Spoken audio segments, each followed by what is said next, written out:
Previously in session 1.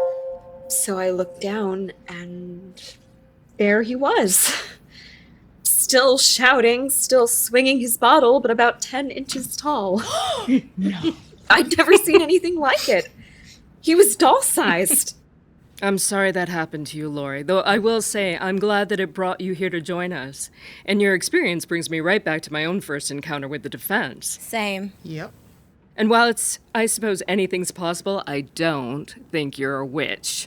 You just have the defense, like all of us. I got these flashes of just looking down at my first pile of ash and wondering where that man went. And why did he leave his corncob pipe behind? I thought my first few were interventions from God. I mean, I prayed for help, and suddenly my attacker fell to the ground. I thought it was God's work. Who's to say it isn't? My pastor, for one. Is there no way to control it? To stop it? Sure, stop getting threatened and your defense won't have to defend you. Honestly, he's lucky to be alive. Even if he is small, if he tried that with any of us, I don't think there's a chance he'd still be breathing. Big pile of ash, my friends. Very big pile of ash he'd be. Thank you, everyone. I think I'll sleep tonight for the first time since this happened, so thank you.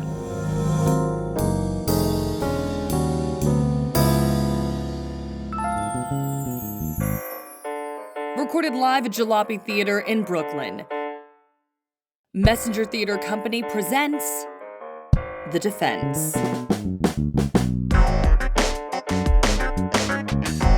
This is Session 2.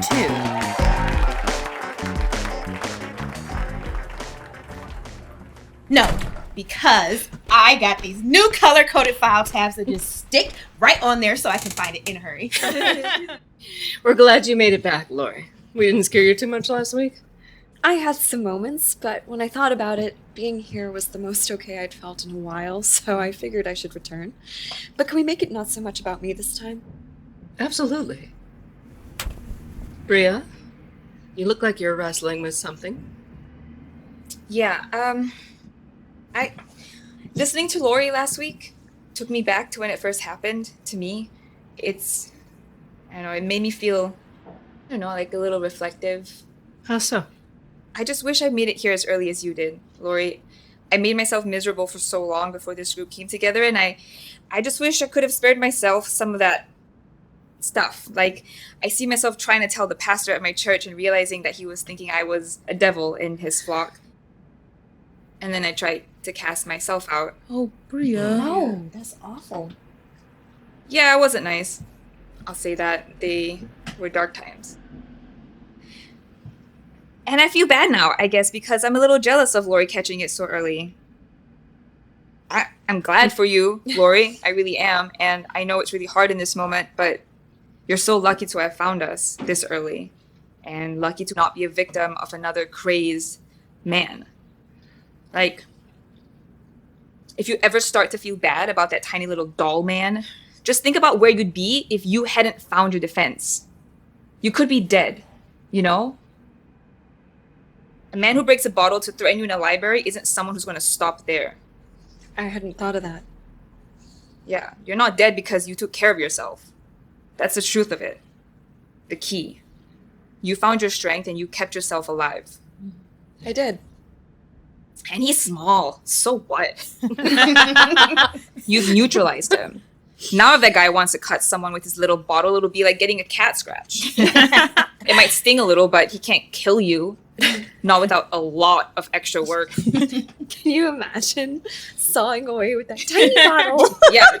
Could you please stay still? I'm trying to slit your throat. I will have the power of 100 bats one day as long as you don't move and don't swat me away. I'm as dangerous as a paper cut, baby. Just call me Paper Cut Kurt. I think I will definitely call him Paper Cut Curt from now on. It's what he deserves, the creep. He's lucky to be alive. Yeah, like Mari said last week, he'd for sure be dead if he tried this with any one of us. Mm-hmm. Oh, good old Paper Cut Curt. You're going to be all right. I am. Thank you. Thanks for that, Bria. Leila? I'm good. I'm really good, you guys. Tell us. It was just like a normal week. No one catcalled me. No one threatened me. No one brought deadly objects down upon themselves.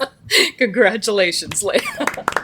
I mean, I did have one moment in which I had to breathe a little bit. Tell us. This guy came into the deli while I was checking out, and the chocolates are there under the counter. And this guy just reached for the chocolate, inches away from me. Didn't say, excuse me. Didn't say, if you don't mind, or could I just, nope. The guy just thrust his hands inches away from my crotch, and I really had to concentrate not to let him have it, honestly. I mean, number one, he was very close to me. Something crushes him, there might be fallout for me. Number two, he wasn't threatening me. He just thought my space was his. Well, these guys never learn. Not if I crush them before they can.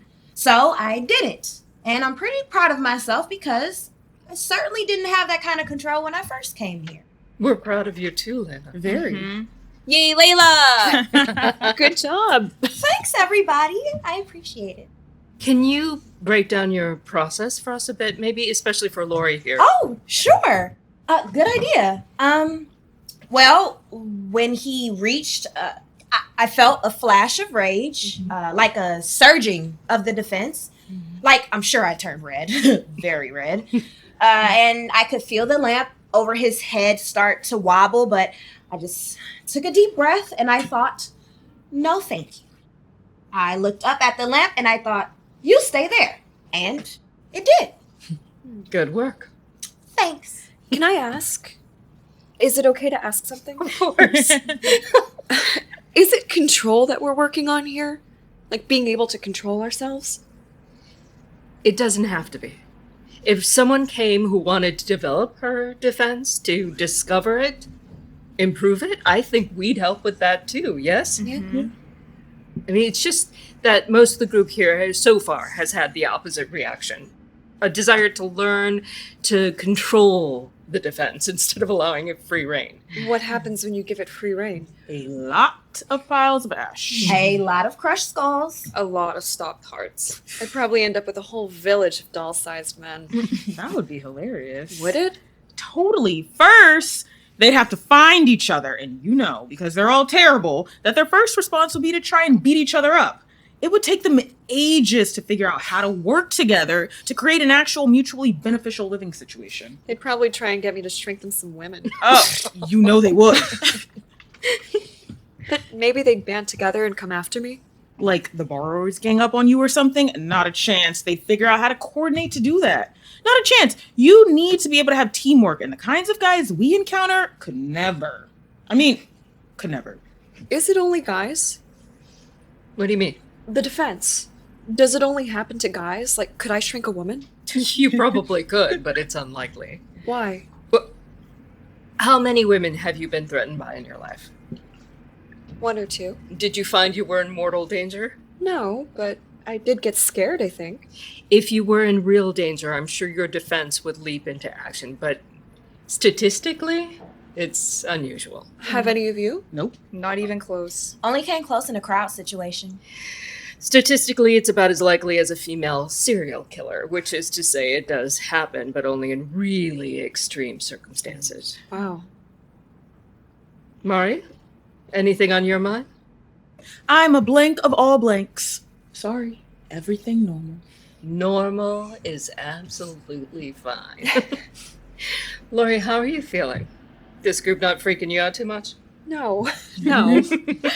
And honestly, I'm grateful, I gotta say. Just knowing I was coming back here really got me through the week.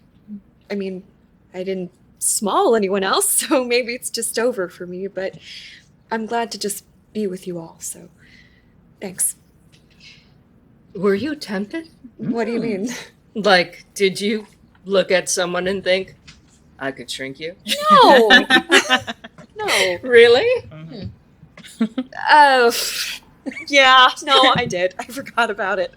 I was on the subway, and this guy was taking up so much space on the seats, like 3 people's worth, and he was just looking at his phone, but it was so annoying. I did think, someone should shrink you. But then the train pulled into the station, and he went out, so the moment passed. Lucky man. Did you feel the defense kicking in? Gosh, I don't know.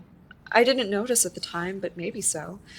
My face flushed and I started breathing more quickly, and I could imagine blacking out like I did at the library. Sounds like the beginning of the defense to me. That guy was extremely lucky. His stop was next. Next stop, small town. But he didn't do anything to me personally. Why should the defense show up? I was perfectly safe. You're in the first phase of the defense's pattern, where the toggle of the defense is really sensitive and can fly into action at any point. Oh. It pays to keep your attention on high alert in this phase, to notice those cues if you're flushing and your heart racing. And then do what? Let me put it to the group. What do you do in this scenario? I just sit my ass down right next to him. You would, too. And I have. I guess I would try, excuse me, sir, but you're taking up the space of 3 people. But I have to say that this tactic can often escalate the situation, so it's a 50-50 shot. I mean, on the one hand, if he responds positively, he proves himself to be a better man than he seemed and also survives the day. But on the other hand, it becomes hard to hold back the defense once someone's responded like a dick. And a lot of them do respond like dicks. Honestly, I just walk away in moments like these. I mean, to Bria's point, I have tried saying something, but it almost always goes badly, and the death I was trying to avoid almost always happens anyway. So a man like that, who is clearly being a dick, I just go to another car like it's a bad smell I'm getting away from. That give you some ideas, Lloyd? Yeah, there's a lot to think about. I mean, right now, in these infant stages of your defense, I just focus on yourself. Focus on your body's cues, whatever happens to your breath, your heartbeat, your temperature. That might just keep you busy enough to avoid using the defense too liberally. Got it. Yeah, got it. It does help to note these sort of events in the beginning. Our brains often prefer to write them off or forget them, but try to log them anyway. It'll help you gain a little bit of authority over your own defense. Like, log them in like a log? Sure. Or like a notebook or an Excel doc. It's not important how, just that you let your brain and your defense know that you're paying attention. It's like a dream diary. You ever keep a dream diary? I tried once or twice. Well, mostly you don't keep a dream diary to read later. You do it so your brain starts to understand that you want to remember your dreams, that they're important to you, so it doesn't just throw them out as you wake up. The defense log is the same.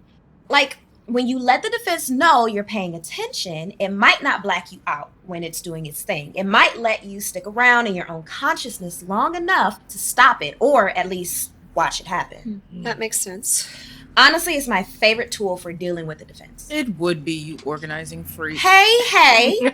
I mean that with total love, you paperwork-loving maniac. I know! Can't help it. Filing systems give me peace. You are such a Virgo. I know. You want me to come organize your closet? Really? Yeah. No kidding. Yeah. Right. So is everyone good for the week? Do we need to talk about anything else? I'm good. I'm good. So good. I'm also good. Great. Affirmation? I am safe, but I'm not safe for everyone. And I'll see you all next week.